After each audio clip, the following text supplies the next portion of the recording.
All right, we're live. Great. Thank you very much. Thank you, everyone. Welcome to our second meeting of the Revenue Subcommittee. We are going to be, I think, accelerating our work a little bit over the next few weeks. We've got some big bills we will be dealing with, starting with the Relief Act that we're going to be hearing later today and addressing, I expect, next week. And then, some of the as bills are trickling in, we're getting hearings done, we'll be able to get a better sense of what we can and can't pass. Just so everyone knows, if you have questions about a bill and where it's at, feel free to reach out to me. I've been holding off votes on any bill with any type of real fiscal note because we don't have a sense yet from the Appropriations Committee what our sort of fiscal note line is. But because it's a bad budget year, we're probably not going to be doing a whole lot of the big fiscal note bills, except for the Relief Act, which has a fairly large fiscal note. So our two bills today should be relatively straightforward. We'll start with, let's start with HB 262, which is Delegate Polakovich-Carr's bill. We passed a similar bill last year. I believe, George, it was identical to last year's bill. That's correct, sir. Right. It was on a party line vote last year. The bill essentially decouples Maryland from some provisions of the Federal Tax Cuts and Jobs Act and would require people to add back in income that they're subtracting on their federal income taxes related to programs created under that act. Delegate Polakovich-Carr, I don't know if there's more you want to say about it. No, I'm happy to answer questions though, if there's specific questions. So are there questions about the bill? It's the same as last year, right? The exact same as last year. And I think in subcommittee last year, I was party line subcommittee committee and on the floor. Right. So. I mean, we're opposed to it. I mean, we don't have to waste any time over. We voted against it last year and, for the same reasons that are included among the various groups that opposed it, from the Chamber of Commerce and MBIA and intent. I just don't think it's the right way to really help businesses and help investors meet the goals of the Opportunity Zone Act. We don't have to debate it or anything. It's fine. Right. Any other comments or a motion? I'd like to move favorable. Second. It's been moved and seconded. Any debate? I'd like to, George, if it works for you, I'd like to do any vote where we think there's going to be a difference. I'd like to just roll call, and I'll do it myself if that works, just so we can make sure to, that everyone, since this is being streamed for the first time, that everyone is, shown for the positions they're taking, right? So I'm just going to go in order based on what I see in the participants tab, starting with Delegate Buckle. Against or nay, however you want to call it. Yeah, the yay, nay, no, whatever works for you. You can say hell no if you really don't like it. That's fine. I like Julie far too much to say that. I really don't like it, but I do like Julie. So. All right, Delegate Feldmark. Yes. Delegate Polakovich-Carr. Yes. Delegate Barnes. Yes. Delegate Long. Nay. Delegate Ivy. Yay. And the chair votes yes. And the recommendation is a favorable report to the committee. The bill passes subcommittee.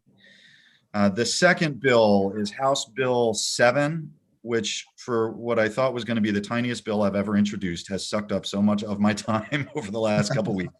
So let me explain this whole thing. A couple of years ago, we created a tax credit for venison donation because at the time the feds had told us that we were no longer allowed to use revenues from hunting fees to subsidize venison donation programs. So the solution at the time was to create a tax credit. It's had some hiccups in the tax credit program. And so one of those hiccups was really a local issue in Montgomery County, that the way we do our deer donation program, people weren't eligible to claim the credit.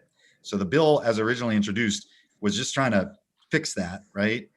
We had, some concerns about clarity in drafting, which I think George has worked very hard on, the amendment that was sent to you by email. And I think all parties that have been involved in the conversation are comfortable with the language that's in it now in the amendment. So basically what the amended version of the bill would do is it would make it so Montgomery County hunters can qualify for the credit for the remaining 2 years that the credit exists.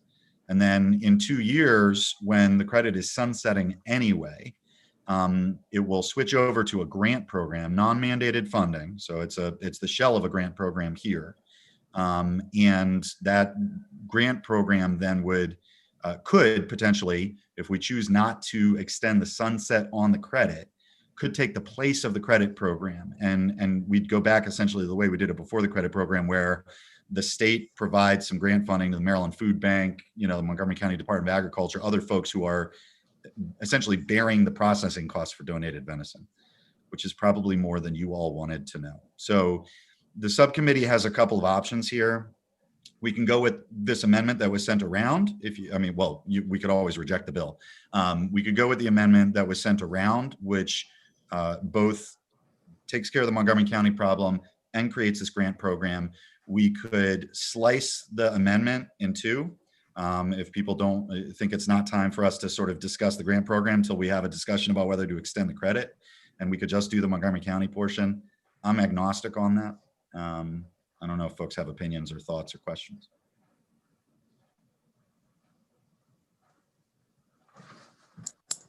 You mean you all don't want to spend hours like I have talking about venison donation? I mean, I'll take you deer hunting if you want, but yeah. All right, I'm just going to move the amendment then. Second. Any discussion or questions? All those in favor? Aye. Aye. Aye. Any opposed? On the bill as amended, is there any discussion or any questions? Move favorable. Second. All those in favor? Aye. Aye. Any opposed? Okay. So like I said, that's our bills for today. The Relief Act, we will be catching.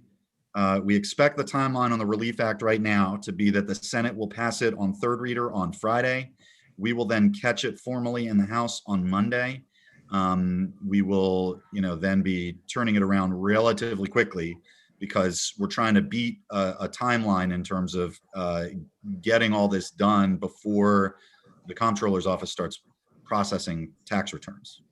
So we will definitely be meeting next week. Any questions for the good of the order? Any questions about any bills? Cool. Okay. Bob, I told you it'd be quick.